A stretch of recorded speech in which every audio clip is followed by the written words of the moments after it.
Hey, happy Easter. I'm glad you came back. When you dye your Easter eggs, I would love to have a picture of them. So send them on over to the email site, and then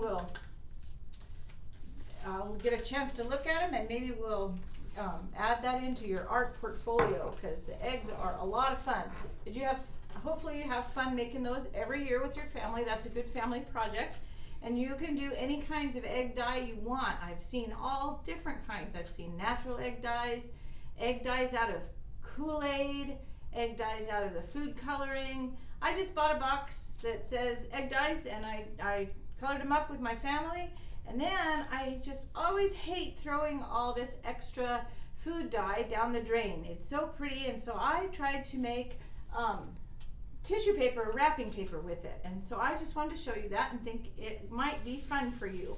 So I just took some tissue paper and laid it flat on my newspaper, and then you can just take, like in your tray where you dry your eggs, you can just sort of dump that on and get a splatter paint.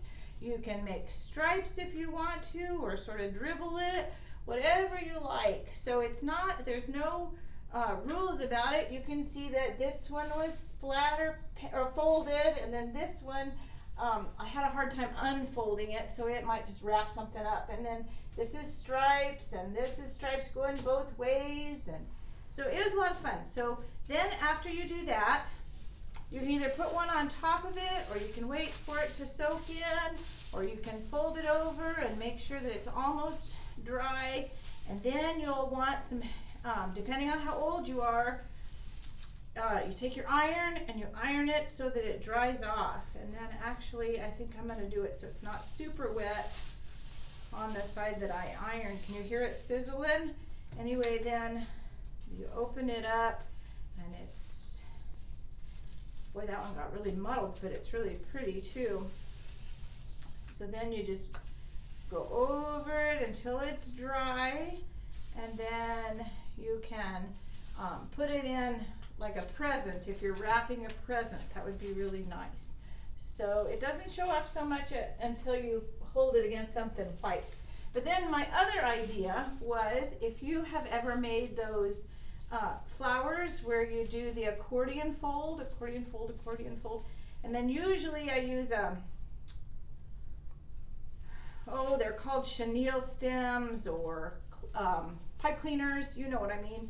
And then, so this one is, I do the accordion fold, and then in the middle I use the pipe cleaner. Today I just used yarn because I'm going to try and hang it. So then you pull these apart, and I think it's easier to do it before you dye it, before you add the egg dye. You pull this apart, and you remember doing these with the colored tissue paper. Well, this time you could do it with the white or the sparkly kind, or any kind you choose, and then just add your egg dyes. And you can add it with a paintbrush or a spoon, or I wouldn't recommend just pouring it on. I think that might be a little bit too much. But anyway, let me finish pulling this apart.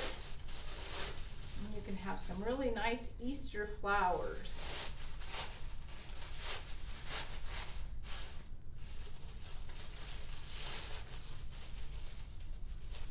Sorry, I should have had one pre-made, but I wanted to remind you how to make them. They're not very hard. They're a lot of fun, and they're pretty easy. Everybody can do them.